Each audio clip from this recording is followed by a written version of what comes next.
নিজেকে নিজে সান্ত্বনা দেওয়াটা পৃথিবীর সব থেকে সুন্দর এবং শক্তিশালী ক্ষমতা। আপনার আশেপাশে এমন অনেক মানুষ আছে যারা কিনা আপনার খারাপ সময়ে বা অসময়ে আপনাকে সান্ত্বনা না দিয়ে পিছনে বসে বসে আপনার নামে সমালোচনা করবে। এরকম মানুষের কিন্তু পৃথিবীতে একদমই অভাব নেই। তাই আমি মনে করি নিজেকে নিজে সান্ত্বনা দেওয়াটাই সবচেয়ে সুন্দর এবং শক্তিশালী ক্ষমতা। কি বলেন আপনারা? ঠিক বললাম তো?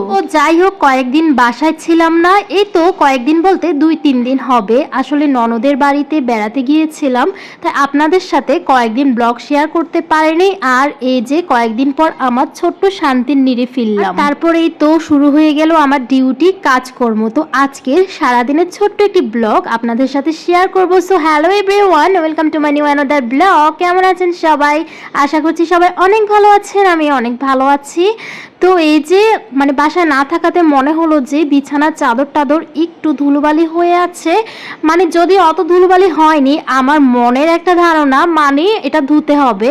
তো এই যে বিছানার বালিশের কাভার, তারপর বিছানার সব কিছু স্যাবলন দিয়ে সাবানের গুঁড়ো দিয়ে ভালোভাবে বালিশের ওষার আর বিছানার চাদরটা, সাথে কিছু কাঁথা ছিল, জামা কাপড় ছিল, সব ভিজিয়ে ভালোভাবে ধুয়ে তো বারান্দায় চলে আসলাম, মেলে দিয়েছি। বারান্দায় অনেক রোদ আসে, বাতাস আসে, খুব তাড়াতাড়ি শুকিয়ে যায়। রান্না করে চলে আসলাম, নাস্তা বানাবো। তো এই যে আমার জন্য, আমার ছেলের জন্য সিম্পল ভাবে ডিম টোস্ট করে নিয়েছি আর 1 কাপ চা করে নিয়েছি। চা তো আমার লাগে, আসলে আমি খুব কড়া লেভেলের চা লাভার।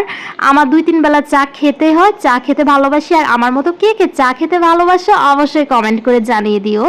তো নাস্তা শেষ, আর এরপর এই যে রান্না বান্না করব, রেডি করতেছি। তো আজকে ডিমের ওই যে অমলেট কারি আছে না, মামলেট করে ঝোল রান্না করে ওইটা রান্না করব, আর ডাল আর মাছ, শর্টকাট রান্না। আমাদের বাড়িতে বেড়াতে গিয়েছিলাম, তো ওইখানে গিয়ে আর থাকতে পারিনি, এখানে ওইখানে ঘুরতে বের হয়েছি। আশেপাশে আরো আত্মীয় স্বজনের বাড়ি ছিল, তো তাদের সাথেও দেখা করতে হয়েছে, যদিও ভালোই ছিল। তারপর আমি আমার বাসাটাকে, ছোট সংসারটাকে অনেক মিস করছি।